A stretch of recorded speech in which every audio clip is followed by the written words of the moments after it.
Hey people, how you doing? And welcome back to my Groove-a-nomics 2020 series, part 14. Now today what I want to do is I want to address my very beginning bass players. That are those who are buying a bass for the first time and want to learn how to play the instrument, how to approach the instrument. Okay? So, so this particular one I'm going to call bass-ics. Okay? Very basics. All right? So now, let's familiarize ourselves with the tuning. Now, before I go on, okay, ever since its inception in 1951, okay, the electric bass guitar has grown exponentially in terms of technique. Okay, you have all kinds of cats out here putting all kinds of things on this beautiful instrument called the bass guitar. Okay, which makes it very effective, really don't want to learn, right? So now let's begin. Okay, we're going to start with our picking hand. If you're right-handed, use your right hand. If you're left-handed, of course, use your left hand. Same rules are always going to apply. All right? So now we're going to start with tuning, okay, using your right hand. Now we're going to start with two fingers over the top, or pizzicato. Now this particular technique you see all the time because as a bass player, it's very important that you learn this because in any band situation you play in, you're going to need to know how to do that. Okay, you're going to definitely need to know how to do that. So now let's start with the E string. All right? So now we're going to go with the tuning and fingering. All right? So we'll start with E. Okay, now alternate your two fingers at the same time. Do the E again. Okay, but use the other finger. Right? Try it again. Right? That's E. Okay, now let's move down to the next string. A. Alternate your picking fingers. See that? Do it again. One more time. Now move down to the D string. Alternate your fingers. See, by alternating your fingers, this is going to help build independence. Now go to the G string. Alternate your fingers. Come back the other way. Alright? Now the whole idea of this exercise is one, to, of course, develop independence. Two, get your hands accustomed to handling such a large string because obviously bass strings in terms of gauge are much larger than regular guitar strings. Okay, so it kind of makes it a little tougher to play for the first time, right? So now, once again, let's do the right hand one more time. Okay, then we'll get to the left hand or the picking hand. All right, so once again, alternate your fingers at the same time. Do it again, but alternate your fingers. One more time. One more time. Now, you don't have to play very hard, right? These instruments are very dynamic. You don't have to play very hard, okay? But you do have to be effective. Okay, let's go to the D string. One more time. Again. Alternate your fingers. Okay, let's do that with the A string. One more time. Again. See that? Now notice how I'm alternating my fingers all the time. This makes my hands independent. See that? Do it again. See that? One more time.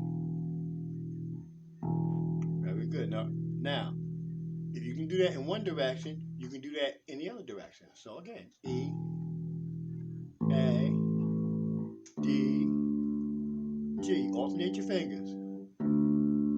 Alternate your fingers. But if you do it with one, do it with the other. Alright? Okay.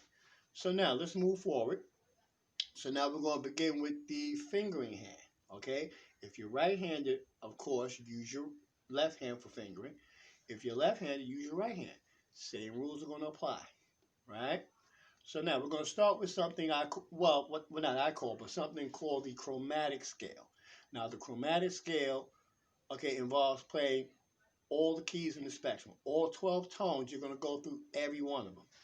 Okay, so now we're going to do that from string to string. So what you're going to do is you're going to spread your fingers so that they occupy a fret or a space. Each of these spaces being occupied are called frets. Now what frets do is that they temper your notes into certain places. Like they just temper your notes into one place. Okay? So that if I want to say an F, I press that finger down, I'm right there. Right? So now we're going to start with E, and we're going to name the notes on each string. Right? Now, by the time we get to the octave, okay, the octave just repeats the whole spectrum, just one octave higher than, what you're doing on the bass as it is. Okay, so we're going to start with E. Right?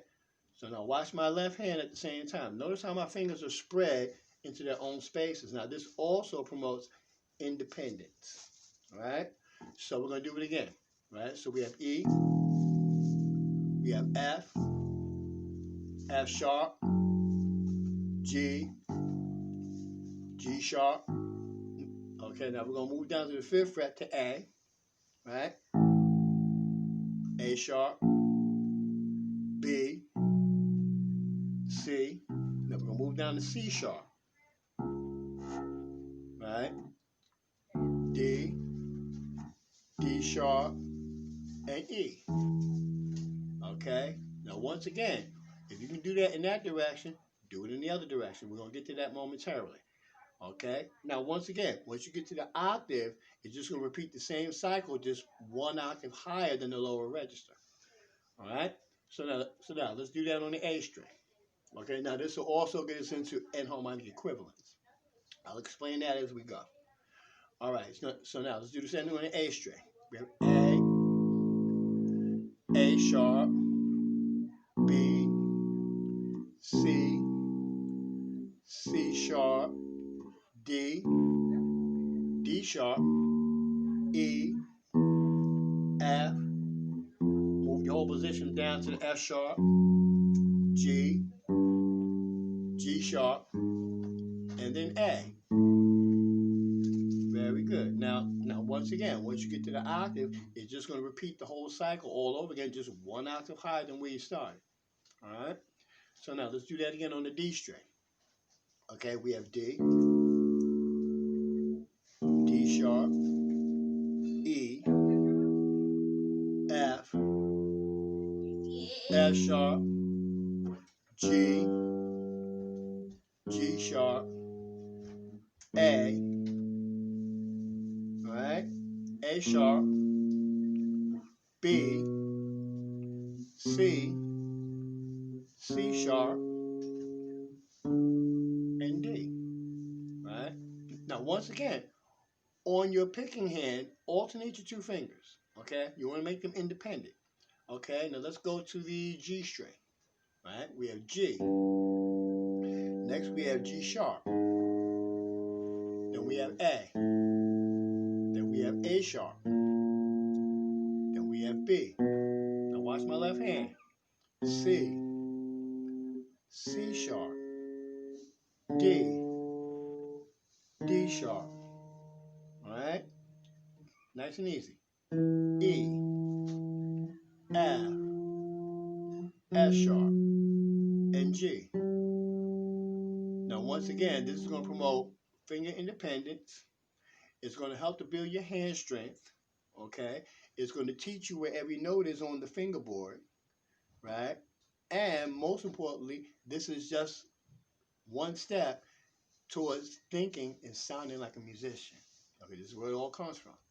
Okay, now let's come back the other way. Now coming back, we're going to get into enharmonic equivalence. So now all the notes that I named sharp will now become flat. Watch this. Okay, we're going to start with G. All right. So now we got G. All right. Next will be G flat. So now we know G flat and F sharp will be the same notes. Okay, we'll get into that later. So once again, we have G. We have G sharp. G flat. Then we have F. We have E. Now move your little finger up to E flat. Right? Then we have D. Then we have D flat. C. B. B flat. A flat. Then G. Right? Okay, let's do the same thing on the D string. Okay? Okay, put that small finger on the octave and spread your fingers so that everybody has their own space. Okay, once again, what you want to build is finger independence. Very important, right? So now we have D, then we have D flat, then we have C, then we have B. Now move your little finger to B flat. Then we have A. Then we have A flat. Then we have G. Move your little finger to G flat. Right? Then we have F, E, E flat, and D. Alternate your fingers at all times. Be conscious of that. Alternate your fingers. Right? So now let's do that on A. Right? We have A flat, G, G flat. Move your little finger to F, E, E flat, D. Move your small finger to D flat, to C, B, B flat, A. Now, believe it or not, every instrument, okay, has a wide variety of anharmonic equivalents, which we'll get into later. Okay, that gets into double sharps and double flats, but we'll get into that much later. Right? So now let's go to E string. Right? So we have E, E flat, D. Move your little finger. No, I'm sorry. D flat. Now move your little finger to C. Then we have B. Now we have B flat. Alternate your fingers. We have A. Move your small finger to A flat. Right? G. G flat. F. E. Right? Now, once again, what this is going to help you do, okay, is to, one, develop hand strength, because these strings are very thick and you have to get your hands accustomed to stroking strings this large, right? This will also aid you in finger independence, right? Okay, this will also aid you into thinking and sounding like a musician, as well as knowing where all the notes are on the fingerboard. Okay, so now I'm going to try a little fun groove, okay? And I want to give this to a friend of mine who actually inspired me to do this lesson. Okay, so Joy, if you're watching, I'm going to create a groove just using one string, right? So now the only notes we're going to use, now keep the one finger per fret theory in mind. Okay, we're going to start with the E string, right? Now I encourage you when you practice to do this on every string. So we're going to do a fun groove. Okay, this is a groove from a long time ago by a band called the McCoys. It's called Hang On Sloopy. You know what I'm saying? And I'll tell you what, that's probably some of the first bass lines cats learned years ago back in the day. Okay, this might be a little before some of y'all's time, but check it out. So we're going to use a drum beat. Okay, so now the only notes we're going to use are E, A, and B. A, G flat, and back to E. Right, so once again, E, A, B, A, F sharp, E. Okay, let's do that to a beat.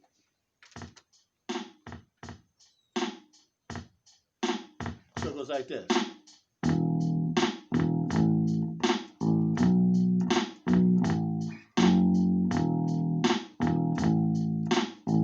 Keep one finger per fret.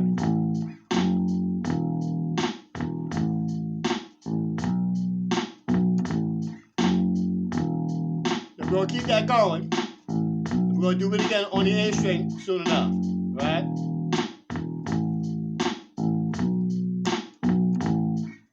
Now watch your fingering. Now one finger per fret allows you to access the note easier, make it more certain. Now I'm going to switch to the A string, right?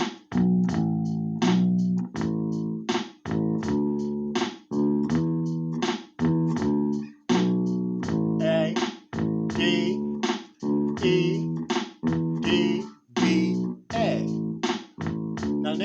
you're going. This will help you to familiarize yourself with the fingerboard and where those notes are. The do same on the D string. D, G, A, G, E, D. Name your notes.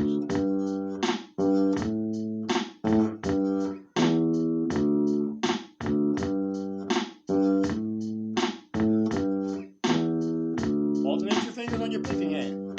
Then we'll go to G. G string.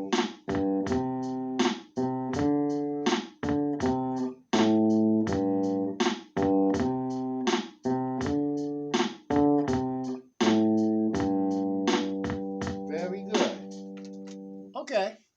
Okay, so once again, this is going to help you to get accustomed to playing such a large string, right? Which is going to help you with your finger strength and help you to build calluses, okay? Because you're going to need calluses to play this instrument. This is also a great way to learn where all the notes are on the fingerboard, right? And plus, this is also going to get you to thinking and sounding like a musician, as well as building finger independence, okay, which promotes facility and dexterity. Okay, so hopefully this some of this helps you guys. All right, and once again, take from this what you can, practice diligently. Most importantly, have fun, make music, and to that I'm going to say, peace.